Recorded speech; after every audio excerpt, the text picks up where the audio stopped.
Today, man, we are going to be talking about how to destroy this blitz right here out of double mug mid blitz. I guess you could kind of say right now this is the meta blitz, and I say kind of because there really isn't right now. In my opinion, I think if you go double mug, you got mid blitz, and I think 5-2's got some type of blitz out of there. But besides that, man, there really isn't a whole lot of ways to get pressure in this game. So for any of you guys out there that are actually struggling with mid blitz, that's going to be the goal today, man. Have you guys easily dot this thing up. So the playbook that you guys are going to need for this, there's a couple different playbooks. I'm currently in Wyoming. The main reason why is because how we're going to destroy this mid blitz is we're going to use some formations with two tight ends. Well, really, we're going to talk about one, but you can apply this to really any formation that has two tight ends in it. Right here, I'm currently on CFB fan, and you guys can see these are some of the formations. These are some of the playbooks that I would look at that we're going to kind of talk about. The main formation is going to be ace offset. It's a two tight end formation.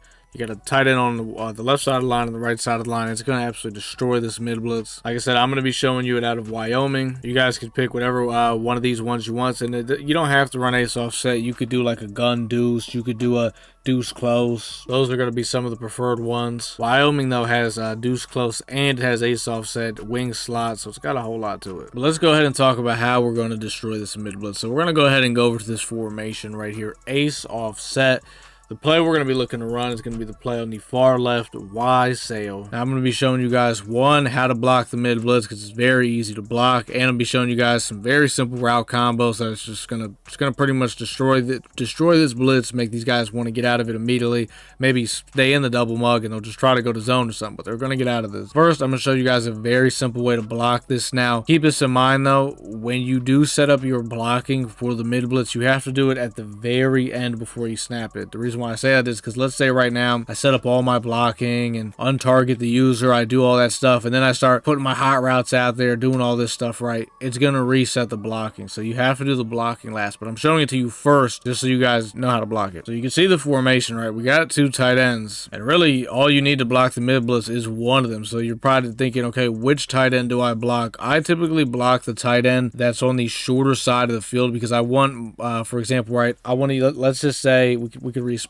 the ball real quick so it makes a little sense. So let's say we're kind of lined up a little bit more on the left hash side of the field. I want to use the right side of the field for my tight end to run this corner route, and the reason why is just so he just has more space to run it. So in this situation, we're going to block the tight end on the left. So sometimes this will happen. You see how it won't let me block the tight end on the left. It's just putting him on a hitch. This happens sometimes. I don't know why. I think it's a bug. I don't know because he's lined up on the line, and sometimes it'll happen. So that's fine. In that situation, then you'll just block the other tight end, and then the tight end's just going to have to run that corner route a little bit on the shorter side. So now that we've blocked that tight end on the right, all you're going to have to do is, usually what they do is they're going to mug right over top the center with their user. So you're going to use the untarget feature. So you hit LB, click Y, and then you will just, let's say, this is the guy right here. Let's say that's his user mugging the line. You'll just tap him, and it'll pretty much pick the blitz up. Now the route combo we're going to put here, obviously the tight end, we're going to have him on the corner route.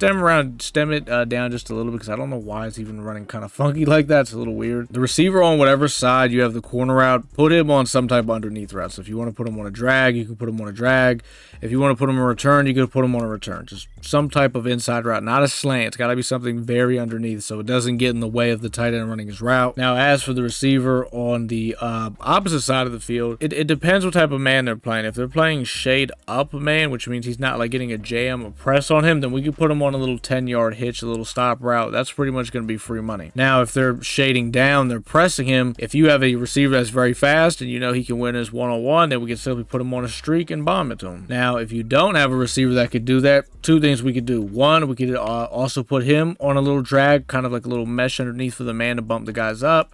We could also put him on a return route. Or we could put him on a, if you want to run something a little deeper, you could put him on a little post route, maybe stem it down a little bit. Or you could even, okay, I don't know why it's motioning the tight end. This is such a great game that EA dropped, man. What I was trying to say is you could put the receiver on the outside on maybe like a intermediate in route or something like that.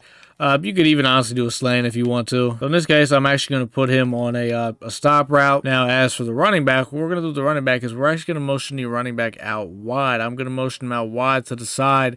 that does not have the corner out, and we're actually going to streak him, because what happens typically when these guys run mid blitz, whoever they're using is the guy that's supposed to be manned up on the running back. So if we motion this running back out wide, two things. One, they're either going to just stay mugged on the line and give up a touchdown to this running back on the streak, or two, they're going to hurry up and run out there with their user, and they're going to have to try to, one, they're going to try to user this streak themselves, and if you got a fast running back, it's probably going to be a touchdown. Or two, they're going to hurry up and just move the guy over there that's manned up on the running back, and then they're going to, you end up using somebody else, probably the guy on the line, and now their whole blitz is pretty much destroyed. Now, if you notice when you motion this guy out wide on the streak that, they got, maybe he's putting one of the safeties manned up on him and he's not really getting open, then you could, put him on the little drag, you could put him on a zig, something underneath, maybe even, post route him, put him on a hitch, maybe then have the other guy on the drag or the return, or maybe even put him on a little outside,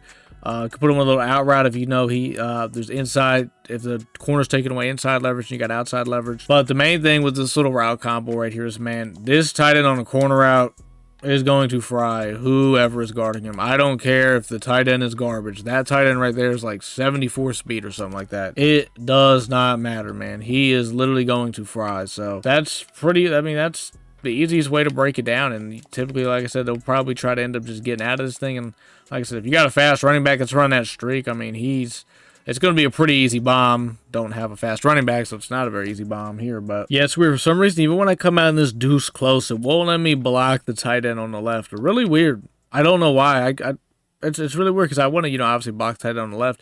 And I've ran this millions of times against mid blitz. Now, this has happened before. Like, it has happened, but I'm not sure really what the cause of it is. Next, I'm going to show you guys a really easy route combo you can use out of the wing slot, though. I am going to show you this. It's going to be the play. The far left is going to be PA double post, other two tight end set. And also, real quick, I'm glad I picked this play. You see how the blocking on this play shows the pretty much the whole left side of the line. Their blocking is a little bit different. It shows like it's blue. Any play, I don't care if they're not blitzing. The first thing you need to do when you're passing the ball, and if it shows if you got to reset the blocking, okay? So how you do this is you're going to hit LB and click the left stick down. That'll reset your blocking. For any play that you run that has that, you have to reset it. It's the stupidest shit ever. I don't know why EA added it. But this little route combo I'm going to give you guys right here is going to be the tight end on the very outside. What is wrong with this game? I just never clicked him. Why is he motioning? The tight end on the very outside. Actually, let's set up the blocking first. The blocking is you'll block the inside tight end, and like we said, you're on target, so that's how you would block it if you run this. The tight end on the very outside, though, we're going to put him on a corner route. It's going to barbecue chicken that man. You can actually leave this inside slot receiver on his post route. It's actually a pretty good route against a man. As for the receiver to the far left, it's up to you. It's kind of like we talked about before. If it's shade up top, easy little hitch. If not, we'll go drag, or maybe we'll go with a little return, something like that. As for the running back, there's a couple different things you can do with the running back. You can actually motion him out wide. I'm not sure why it's not letting me. It wasn't letting me motion the running back out wide. I don't know why, but now it did. I think it's because we had accidentally motioned that receiver to the left. You know how this game is. So, but yeah, it lets you motion the running back out to the left. I think you can also motion to the right if I'm not mistaken. No, you can't. I think it's a different wing slot. Oh, no, I can't. Okay, never mind. Okay, so you can actually motion him out wide here too. So it's really, here's the thing. If you're going to, so when we motion running back out wide, if you're going to end up putting him on a streak, you want to do it to the side without the corner route. So you're going to want to do it to this left side with the post route. But now here's the catch. If you're going to do that, you're probably going to want to take him off the post route because everybody's going to get bumped up. Or you could just say, fuck it, and snap it like that and hope it just creates, somebody getting wide open, which it didn't right there. So, because that's one thing I don't like about when I'm putting my routes out there against man. I don't want everybody running into each other. So if you're going to motion him to that side, I would probably take that receiver off the post route. And honestly, what you could do is you could honestly hitch that. Why is he motioning? What is happening? This game's terrible. You could put the slot receiver on the hitch, and then maybe the outside receiver, you could put him on a little drag route. Or what you could even do is you could put that receiver on that side, maybe on a little like an out route like that. You could do a little something like that. Now, if you're going to motion the running back to the side with the tight end, which you can also do that, what you're going to do is, if it lets us, there we go. You could simply just put him on like a little underneath route, a little drag route, something like that. And you can just, got yourself a nice little mesh concept right there. And you make the read. And you can see, like I said, tight end they get wide open. He's not very fast, but, he gets open pretty easy. But yeah, there you guys go, man. Some very simple route combos that you can put together to break down this mid blitz with also, being able to, block it easily and pretty much come out in an empty type of set.